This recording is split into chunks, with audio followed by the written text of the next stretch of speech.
So guys हम जानेंगे GDP क्या होती है। जीडीपी होती है ग्रॉस डोमेस्टिक प्रोडक्ट कि किसी देश के अंदर उसके घरेलू क्षेत्र के अंदर उत्पादित वो अंतिम वस्तुएं और सेवाओं का जो मौद्रिक मूल्य होता है उसे हम जीडीपी कहते हैं। और उसको हम 4 पार्ट्स में डिवाइड करके पढ़ते हैं। जैसे पहला होता है फाइनल गुड्स, मतलब अंतिम वस्तुएं। और दूसरा होता है किसी देश का घरेलू क्षेत्र, ठीक है, डोमेस्टिक एरिया। और एक होता है एक टाइमलाइन कि उसके अंदर ही जो प्रोडक्शन होगा वही जीडीपी में कैलकुलेट होगा। और एक होता है मौद्रिक मूल्य, जैसे जो हमारे फाइनल गुड्स हैं उन्हीं की ही काउंटिंग जीडीपी में की जाती है, ठीक है, क्योंकि उन्होंने अपने उत्पादन की प्रक्रिया है जो पूरी कर ली होती है। क्योंकि हम मध्यस्थ वस्तुओं की जीडीपी काउंटिंग नहीं करते हैं, क्योंकि अगर हम मध्यस्थ वस्तुओं को भी जीडीपी में काउंट करेंगे तो उनकी डबल काउंटिंग हो जाएगी, क्योंकि वो मध्यस्थ में भी गिनी जाएगी और वो अंतिम वस्तुओं में भी गिनी जाएगी, इसलिए वो डबल काउंटिंग हो जाएगी। दूसरा है किसी देश का घरेलू क्षेत्र के, मतलब हमारा जो मेन लैंड है भारत का, उसके अंदर उत्पादित सभी वस्तुएं जीडीपी में काउंट होती है। जैसे कि हमारा जो मेन लैंड है उसके अंदर, और उसके बाहर जो हमारा 200 समुद्री मील का जो अनन्य आर्थिक क्षेत्र है उसके अंदर भी जितनी भी चीजें उत्पादित हो रही है, जैसे हम कोई सैटेलाइट लॉन्च कर रहे हैं, कोई परीक्षण कर रहे हैं, तो वो भी भारत के अंदर ही जीडीपी में कैलकुलेट होगा। दूसरा है जो विदेशों में हमारे जो दूतावास है और जो हमारे सैन्य अड्डे हैं उसमें उत्पादित हर चीज हमारी जीडीपी में काउंट होगी। और चौथी चीज है कि जो हमारे देश में जितने भी रजिस्टर्ड विमान है, जैसे कोई एरोप्लेन है, कोई फाइटर जेट है, उनकी भी जो प्रोडक्शन है वो हमारी जीडीपी में काउंट होगा, ठीक है। और ये जो जो और चौथा है कि हमारी विशिष्ट समयावधि, हमने जो चार, और फिर हमारा चौथा फैक्टर है विशिष्ट समयावधि। वो क्या होती है? 1 अप्रैल से लेकर 31 मार्च तक, ठीक है।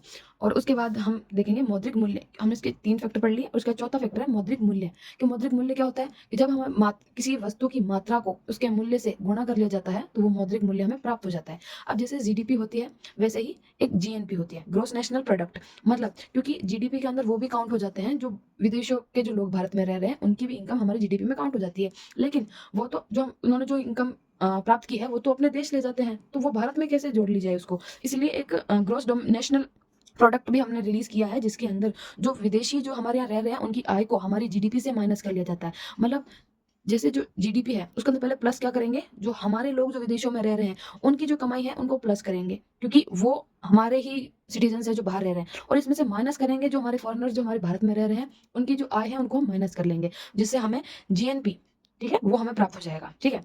और उसके बाद हमें, और इसकी सबसे मेन बात कि जो ये जो जीएनपी है इसके अंदर जो एनआरआईज है, मतलब जो हमेशा के लिए भारत को छोड़ चुके हैं, जिन्होंने दूसरे देश की सिटीजनशिप प्राप्त कर ली है, उनकी जो आय है वो इस जीएनपी में काउंट नहीं होगी, ठीक है, क्योंकि उन्होंने किसी और देश की सिटीजनशिप ले ली है तो वो उसी कंट्री के अंदर काउंट होगी।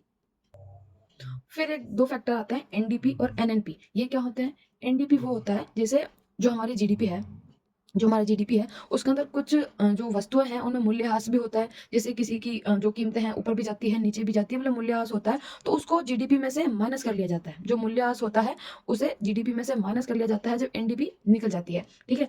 और ये क्यों करते हैं कि जो जीडीपी में जो उत्पादन हुआ है उसमें जो कमी पता लगानी होती है कि पिछले वर्ष से इस वर्ष में कितनी कमी आई है या वृद्धि हुई है, उसको पता लगाने के लिए ये प्रोसेस करनी होती है। फिर होता है एनएनपी, शुद्ध राष्ट्रीय उत्पाद। इसका देखा जाता है, इसमें ये देखा जाता है कि ये जो जीएनपी है जो हमने ये पहले निकाली थी, ये जीएनपी जो हमारे भारत की शुद्ध जो आय है उसके अंदर से ये मूल्यह्रास ये माइनस कर लिया जाता है, क्योंकि हमें दोनों की नेट डोमेस्टिक प्राइस चाहिए, क्योंकि हमें शुद्ध चाहिए कि बिल्कुल सही एग्जैक्ट वैल्यू हमारे पास आए, तो इसके अंदर से भी ये जो मूल्यह्रास है उसको माइनस कर लिया जाता है, तो एनएनपी हमें प्राप्त हो जाती है। और ये जो जो जीडीपी है और जीएनपी है, एनडीपी है और एनएनपी है, इनकी गणना दो फैक्टर से की जाती है, एक तो साधन लागत से और एक बाजार मूल्य से, ठीक है। ये जो चारों की जो गणना है जो हम कैलकुलेशन करते हैं वो किन आधारों पर करते हैं? इन पर, साधन लागत और बाजार मूल्य पर। कैसे?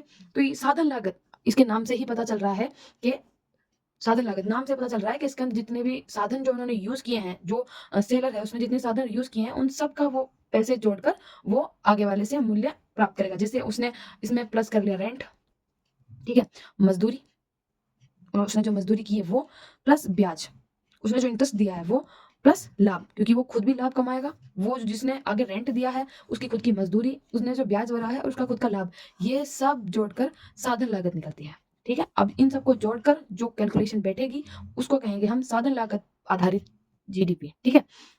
अब बाजार लाभ, बहुत तो बाजार मूल्य बहुत बड़ी प्रोसेस है, इसके लिए हम नई वीडियो बनाएंगे। अभी आप साधन लागत को समझ लीजिए, क्योंकि भारत में कैलकुलेशन के लिए ज्यादातर इसी साधन लागत को ही यूज करते हैं, ठीक है।